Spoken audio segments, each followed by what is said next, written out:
Sometimes, when terrible events happen that someone who's Muslim may have done, the community sometimes calls for what is the Muslim response to this, and I feel for sort of ordinary people who, as you say, aren't responsible for these horrific acts, and so there must be just immense pressure on the community, as many people are just trying to live their lives, pay the mortgages, raise the kids.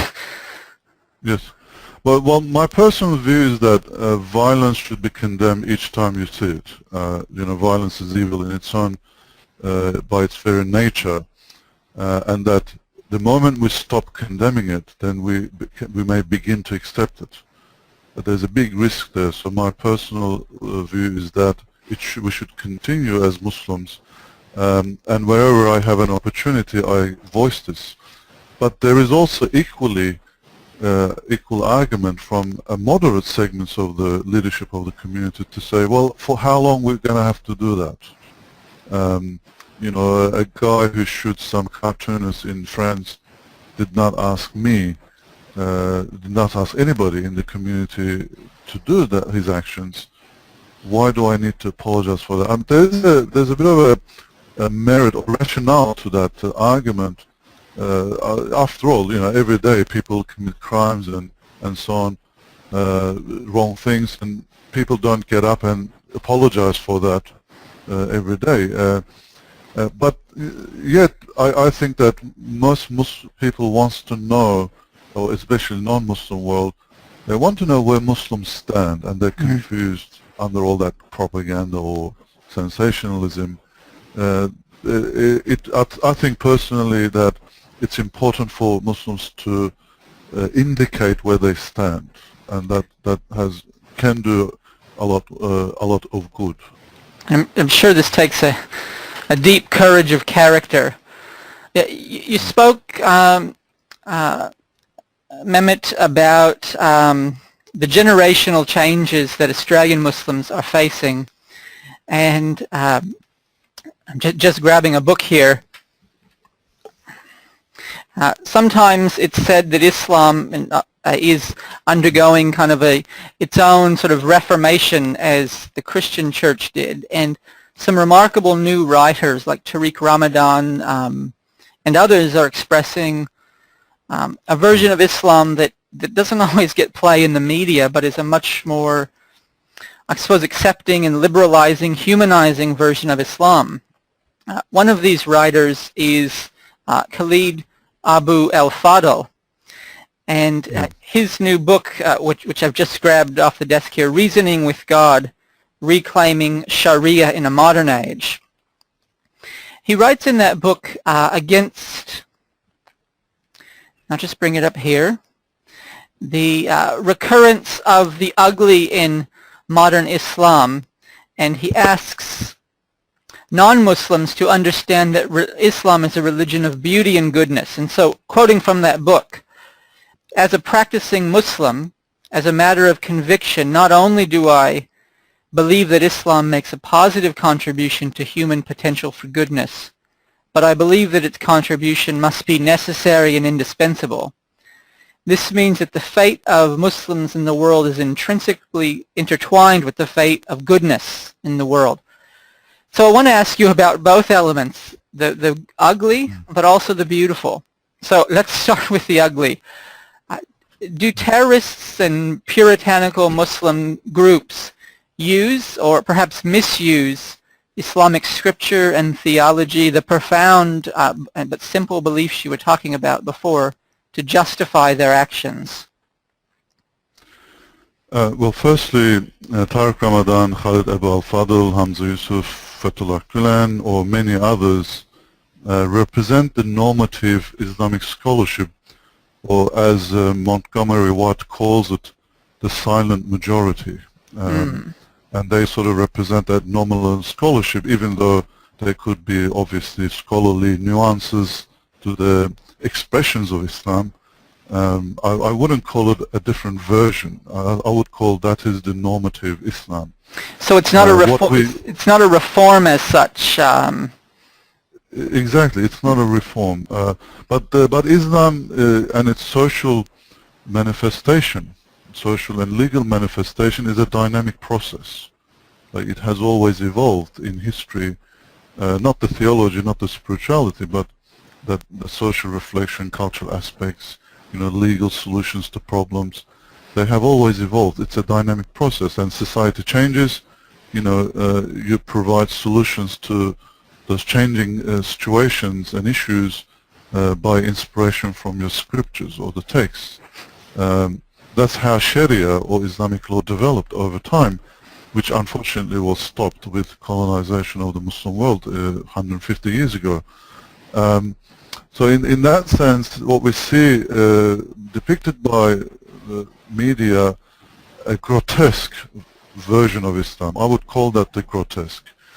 And there is a strain that runs in every religion, that fundamentalist, puritanical strain that is bigoted, prone to violence, prone to seeing religion in a very narrow sense.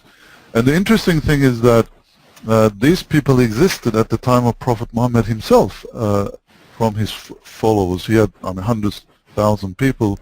In one case, this man comes up to him and grabs him by the collar and says, "O Prophet, be just." And he is really surprised by that. He said, "If I'm not just, who can be?" And then this guy, he gives some things to this person, and he goes, and he says that this person is from the group of people whom faith has not entered into their hearts, and faith will come out of them as an arrow comes out of a bow. And years later, decades later, they find that man dead in a group of Kharijites. Kharijites are people who left the mainstream Muslim community, and they caused lots of problems because they were attacking civilians and so on. So these people had the same characteristics in that they look very religious. They call for people to practice Quran, but they are very bigoted and purists. They're absolutists, and they don't understand interpretation. They don't. When you try to explain things, they see it as diluting Islam. And they're also prone to violence because they don't know how to deal with conflicts. So the Prophet had problem with them. The companions of the Prophet after him had problem with them, and therefore called Kharijites. A lot of scholars call the modern day terrorists or Britannicals neo-Kharijites, that are people who fall outside of the pale of Islam, because they see what the violence that they commit as Islamic. There is a scholar, Dr. Tahir al-Qadri. He wrote a 450-page book, a fatwa against terrorism and suicide bombing. It's very authoritative. I read the whole book. He quotes Quran, a verse, prophetic sayings, and many authoritative scholars to say that there is no place for violence or terrorism in Islam. It cannot be justified in any way.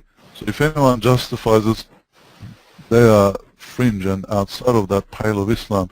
I mean, just to quote you one hadith, one saying of Prophet Muhammad, he says, "A Muslim is somebody that other people are safe from harm that could come from what they say and what they do." So basically, in the definition of Prophet himself, Muslim should not harm anybody, and if they're harming, then they're not Muslim, kind of, if you use the reverse logic. This is a major issue for our time, but I think one of the reasons why it's so heightened is, once again, I'm coming down to media, I'm sorry, that it's every day in our face.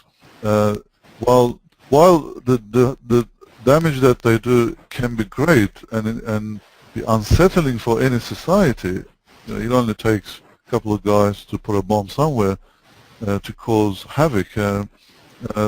And they are a very small minority, and Muslims, the other Muslims feel that they are hijacking Islam, and then rest of the Muslims have to explain it because of the wrong actions that they do. And that was a beautiful hadith you quoted. And in the class we've been talking about the Hirajites and making the point that this doesn't represent mainstream or standard Islam, and a sense of suspending judgment and leaving that to God alone, because only God knows, is what, and only God knows the interpretation of the Quran, and all we can do is interpret to our best of our abilities. Just to illustrate to you a very dramatic scene, the Kharijites would tell Al-Hukm Lillah, judgment belongs to God. It's a verse in the Quran. And Ali, fourth caliph after Prophet Muhammad, had a lot of problem with these people.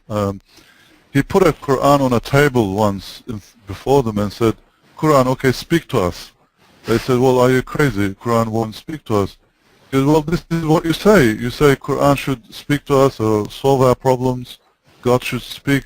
Because he said, for better or worse, you need people to read the text, interpret it, teach it, and you need rulers to govern, Muslims. You can't expect a book by itself solve all the problems. It needs that human agent. So it shows the rationale of these people and the difficulty that other mainstream Muslims are having with them. And this is one of the themes in Al-Fadl's book, is the role of human agency in interpretation and taking responsibility for how we interpret in a reasonable way. But in the book he also talks about the beautiful, and he wants to paint a picture of Islam as contributing deeply to the goodness of the world. And you mentioned the Prophet Muhammad, peace be upon him, and we've read Imam al-Tawali's creed, which calls him a paragon of the pious, and he's described in the Quran as a mercy to the world and a blessing for humanity. So how is contemporary Islam contributing to the goodness, the beauty, the harmony of the world? Okay, the earlier quote that you gave from Khalid Abu al-Fadl, he said the goodness in the world depends on Muslims.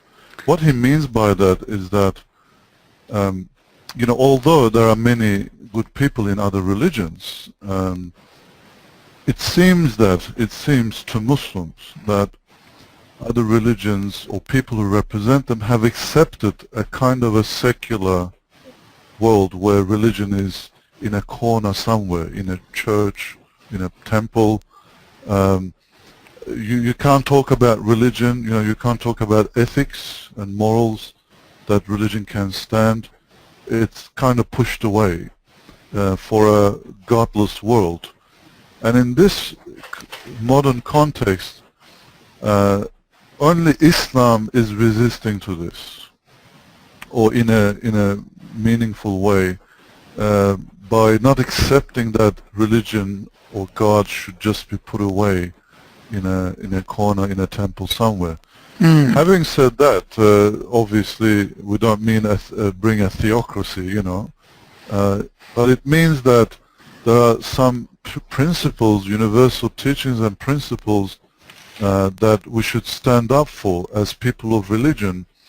And Islam can't do this itself. It needs other people from other religions to agree on these principles, and then we make a combined stance against the front that comes to us that pushes away religion and any semblance of ethics and morals to a corner. That's what Khalid Abu al-Fadl means by that. So in that sense, there are a lot of Muslim scholars in the world that many people do not know. They're doing great work.